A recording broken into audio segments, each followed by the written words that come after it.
یہ ہے کہ ان سے سوال کسی نے کیا کہ آپ سے زیادہ کسی کے پاس علم ہے؟ تو حضرت موسیٰ علیہ السلام نے فرمایا کہ نہیں، اور حقیقت بھی بات صحیح تھی کہ اس وقت ان سے زیادہ علم کسی کے پاس نہیں تھا، کیونکہ سب سے زیادہ علم نبی کو ہوتا ہے اور اس وقت کے سب سے بڑے نبی تھے یہ۔ لیکن اللہ تعالیٰ کو یہ بات پسند نہ آئی، اللہ نے چاہا کہ اس کے جواب میں حضرت موسیٰ علیہ السلام یہ کہتے کہ اللہ کو زیادہ پتہ ہے۔ لیکن موسیٰ علیہ السلام نے جواب میں کیا فرمایا کہ نہیں، اور کسی کے پاس نہیں ہے اتنا علم۔ تو اللہ تعالیٰ نے فرمایا کہ اچھا پھر جاؤ، ہم تمہیں ایک ایسے آدمی کے پاس بھیجتے ہیں، اس سے جا کے تم کچھ سیکھو، علم سیکھو، تمہیں پتہ چلے گا کہ اس کو کیسا ہم نے علم عطا کیا ہے۔ اور پھر ایک نشانی بتا دی، اپنے غلام کو ساتھ لیا اور ساتھ میں ایک مچھلی رکھی، اور اللہ نے نشانی بتائی تھی کہ یہ مچھلی تو مری ہوئی ہے، لیکن تم سفر کرتے رہو گے کرتے رہو گے کرتے رہو گے، ایک مقام پر پہنچ کر یہ مچھلی زندہ ہو جائے گی۔ تو جہاں پر یہ زندہ ہو جائے نا، وہیں پر اس بندے کا ٹھکانہ ہے۔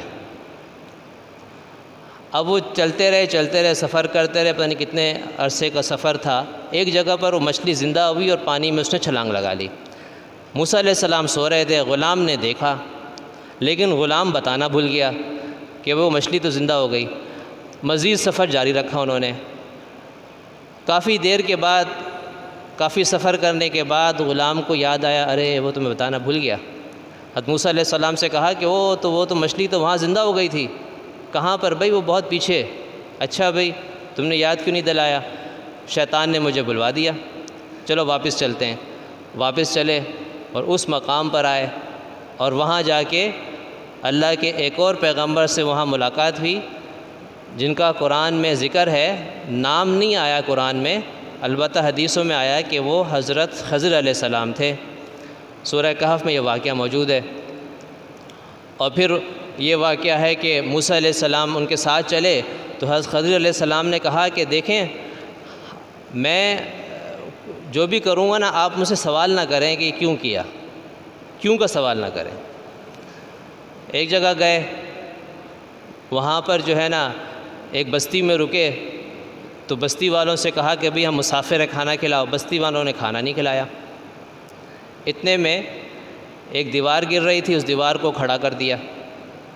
تو موسیٰ علیہ السلام نے فرمایا، مفت میں کھڑا کر دیا حضرت خضر علیہ السلام۔ موسیٰ علیہ السلام نے فرمایا کہ اچھا نہ ہوتا کہ آپ اس کی ان سے اجرت مانگتے، تاکہ کچھ نہ کچھ ہمارا بھی گزارا ہوتا۔ تو انہوں نے کہا کہ دیکھو، میں نے کہا تھا کہ بھئی سوال نہیں کرنا ہے۔ اچھا بھئی، سوال نہیں کروں گا۔ آگے گئے، ایک کشتی میں سوار ہوئے، اور کشتی والوں نے ان سے پیسے نہیں لیے، کرایہ نہیں لیا، اور پار لگوا دیا۔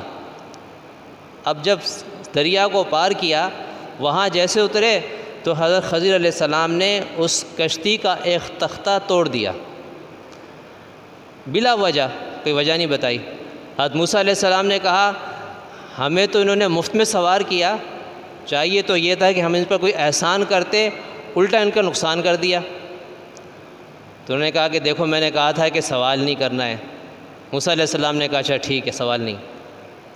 آگے گئے، ایک بچہ، معصوم سا بچہ کھیل رہا تھا، حضرت خضر علیہ السلام نے اس کو پکڑا اور قتل کر دیا۔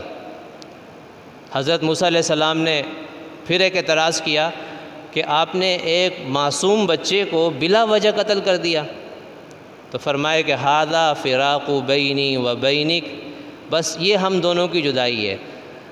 میں نے کہا تھا کہ سوال نہیں کرنا، ورنہ ہم ساتھ نہیں رہ سکیں گے۔ 3 مرتبہ آپ نے اعتراض کیا، اب مزید جو ہے ہمارا ساتھ نہیں ہو سکتا۔ اچھا پھر کہنے لگے، دیکھو میں آپ کو بتاتا ہوں، وہ تو اللہ کے حکم سے گئے تھے موسیٰ علیہ السلام، کہ میں نے ایسا کیوں کیا۔ فرمایا کہ دیکھو، میں نے پہلا کام جو کیا نا، ان کی دیوار کھڑی کی، جو دیوار گر رہی تھی۔ کہنے لگے کہ اصل میں اس دیوار کے نیچے خزانہ تھا، اور خزانہ بھی یتیم بچوں کا تھا، جن کے ماں باپ نہیں ہیں۔ اگر وہ دیوار گر جاتی، وہ خزانہ ظاہر ہو جاتا، اور وہ گاؤں والے سارا خزانہ لوٹ لیتے۔ حالانکہ ان یتیم بچوں کے جو والدین تھے نا، بڑے نیک لوگ تھے، تو اللہ تعالیٰ چاہ رہا تھا کہ یہ مال ان کو ان کے مستقبل میں کام آئے اور وہ کسی کے ہاتھ نہ لگے۔ اس مقصد کے لیے میں نے دیوار کھڑی کر دی تاکہ کسی کو پتہ نہ چلے کہ نیچے خزانہ ہے۔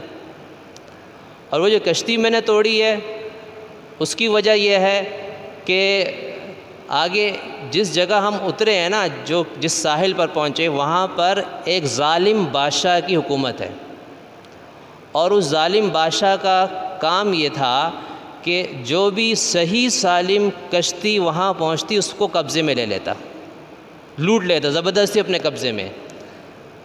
تو اس لیے میں نے اس کو توڑ دیا تاکہ وہ صحیح سالم نہ رہے، عیبدار ہو جائے اور وہ اس ظالم بادشاہ کے چنگل سے بچ جائے۔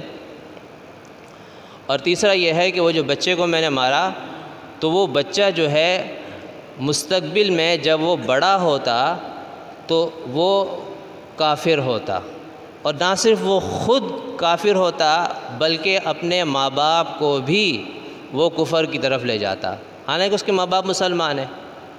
تو اس لیے میں نے پہلے ہی اس کا کام تمام کر دیا تاکہ نوبت ہی نہ آئے کہ وہ کافر بنے اور وہ اس کے والدین جہنم کا ایندھن بنے۔ تو حقیقت میں کیا کیا میں نے؟ اس کو بھی اور اس کے والدین کو بھی جہنم سے بچایا۔